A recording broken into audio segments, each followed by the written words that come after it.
नमस्कार दोस्तों, आज इस वीडियो के अंदर मैं आपको समझाने वाला हूं जो लोग अभी लिव इन रिलेशनशिप में रहते हैं या लिव इन रिलेशनशिप के बारे में एक जानकारी समझना चाहते हैं तो आप लोगों के लिए वीडियो बहुत ज्यादा इंपॉर्टेंट है। इस वीडियो के अंदर मैं आपको बहुत अच्छी जानकारी देने वाला हूं। रिसेंटली अभी जो है कलकत्ता हाईकोर्ट के सामने एक मुद्दा आया था जहां पे एक मेल पर्सन और एक फीमेल पर्सन आपस में साथ में अपना लिव इन रिलेशनशिप में रहते हैं। 11 महीने उनको हो जाते हैं अपना लिव इन रिलेशनशिप में साथ में रहते हुए। तो जैसे जैसे टाइम बीतता है दोनों के आपस में अंडरस्टैंडिंग बढ़ती है। लड़का कहता है कि भाई देखो, मैं तुम्हारे साथ लिव इन रिलेशनशिप में तो रह रहा हूं, तो याद रखना मैं जो है मैरिड हूं और मेरा एक बच्चा भी है, ठीक है। तो क्या तुम्हारे को मेरे साथ लिव इन रिलेशनशिप में रहना है? तब भी लड़की कहती है हाँ भाई मेरे को तो लिव इन रिलेशनशिप में चलो ठीक है रहना है। साथ में लड़का ये भी प्रॉमिस करता है लड़की को कि मेरे को तुम्हारे साथ में शादी भी करनी है। मैं अपनी वाइफ को, जो मेरी करंट वाइफ है, उसको मैं डिवोर्स देना चाहता हूं क्योंकि मेरे उसके साथ जो रिलेशनशिप है ना, मैरिटल रिलेशनशिप है, वो कुछ अच्छा नहीं है। इस वजह से मैं अपनी वाइफ को डिवोर्स देना चाहता हूं और तुम्हारे साथ मेरी अंडरस्टैंडिंग अच्छी बन गई है और मैं तो तुम्हारे साथ मैं शादी करूंगा। लड़की भी खुश हो जाती है। अब इस सिचुएशन में 11 महीने बीत जाते हैं, इनका लिव इन रिलेशनशिप का अपना इनका चलता रहता है। इस सिचुएशन में कहानी के जब दिक्कत ये जब आती है जब लड़का जो है लड़की को शादी नहीं करता है। लड़का साफ बोलता है कि भाई देखो, मैंने अपना माइंडसेट चेंज कर लिया है। मैं जो है माइंडसेट चेंज करने का मतलब ये है कि मैं अब तुम्हारे साथ शादी नहीं रचा सकता हूं और मैं अपनी वाइफ को डिवोर्स नहीं देना चाहता हूं और साथ ही में मैं अपनी वाइफ के साथ रहना चाहता हूं। बात खत्म। तो इसीलिए भैया मैं तुम्हारे साथ अब अपना लिव इन रिलेशनशिप कंटिन्यू नहीं रख सकता और जो प्रॉमिस मैंने तुम्हारे को दिया था किया था शादी रचाने का, वो मैं निभा नहीं सकता हूं। अब इस सिचुएशन में वाइफ जो है कोर्ट से रिलीफ पाने के लिए कोर्ट के दरवाजे पे जाती है, कोर्ट में पिटीशन फाइल करती है कि ऑनरेबल जज साहब, यहां पर मेरा जो पार्टनर था लिव इन रिलेशनशिप के साथ में, जिसके साथ मैं रही हूं, उसने मेरे को प्रॉमिस करा था भैया जब अब टाइम आया 11 महीने बीत गए, बंदा कह रहा है कि मेरे को अब तुम्हारे साथ शादी नहीं रचानी है और मैं अपनी वाइफ को डिवोर्स नहीं देना चाहता हूं। तो मेरे साथ उस मेरे पार्टनर ने चीटिंग करी है, मेरे साथ मेरे पार्टनर ने चीटिंग करी है। तो अब इस मुद्दे के रिगार्डिंग कलकत्ता हाईकोर्ट ने क्लियर कट एक बात बोली है कि भाई यहां पे कोई भी तरह का चीटिंग का तो मुद्दा बनता नहीं है। यहां पे कोई आपसे प्रॉमिस कर रहा है तो प्रॉमिस तोड़ने का, यानी कि प्रॉमिस ना निभाने का जो एक जरिया है, आप उसको चीटिंग नहीं बोल सकते हैं। चीटिंग की एक अलग सेंस है जो आप लोग सेक्शन नंबर 415 से 420 of the Indian penal code के अंदर पढ़ते होंगे। वहां पे टर्म यूज करा हुआ है डिसेप्शन। डिसेप्शन मतलब धोखाधड़ी के इंटेंशन के साथ में आप सामने वाले व्यक्ति के साथ कोई भी एक्टिविटी करते हो, कोई भी एक्ट करते हो, तो उसको हम डिसेप्शन बोलते हैं, उसको हम चीटिंग बोलते हैं।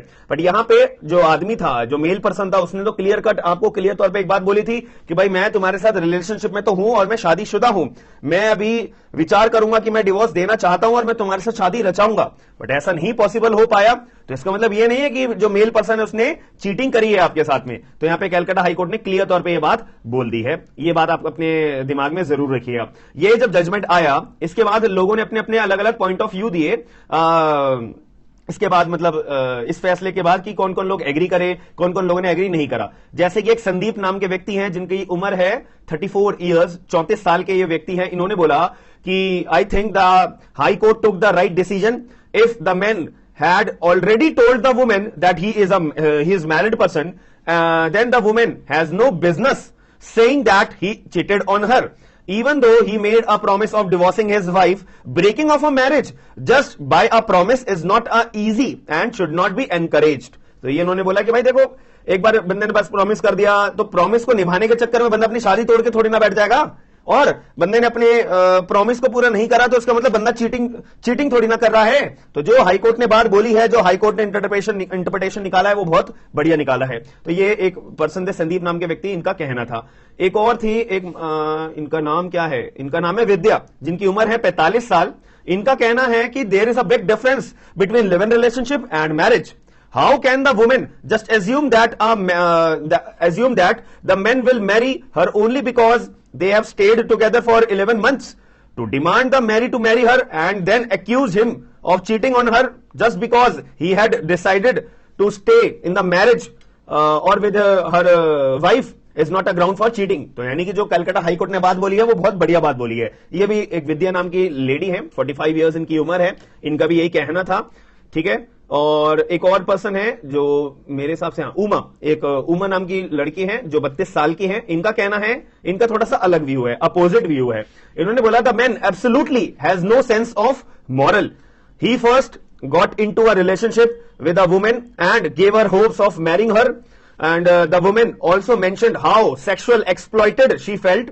Now again the man goes ahead and does that. Where is his morals and giving false hopes only to go back to his own sweet reality, his wife and family. इसका मतलब यही है कि भाई इनका कहना ये है, उमा जो 32 साल की है, इनका कहना ये है कि भाई अगर कोई मेल पर्सन है, वो अगर कोई लड़की को प्रॉमिस कर रहा है और शादी करने का वादा कर रहा है, तो उस टाइम पे यार उसको उसके मॉरल्स कहां गए? केवल एक लड़की के ऊपर क्या बीत रही होगी जब उसका पार्टनर जो है एक टाइम पे बोल रहा था कि मैं डिवोर्स दूंगा, फिर तुम्हारे से शादी करूंगा, फिर वो नहीं निभाता है, तो कितना सेक्सुअली एक्सप्लॉइट वो फील कर रही होगी अंदर से। उस केस में उस आदमी के, उस मेल पर्सन के मॉरल्स कहां गए भाई? उस मॉरल्स का क्या वैल्यू हो गई? कोई वैल्यू नहीं रह गई है। उसने बस अपना फॉल्स झूठे होप्स लड़की के मन में जगाए, जब टाइम मिला भाई वो अपनी शादीशुदा जीवन के अंदर दोबारा इन्वॉल्व हो गया। तो ऐसा उमा 32 साल की उम्र का जो लेडी है उनका कहना है।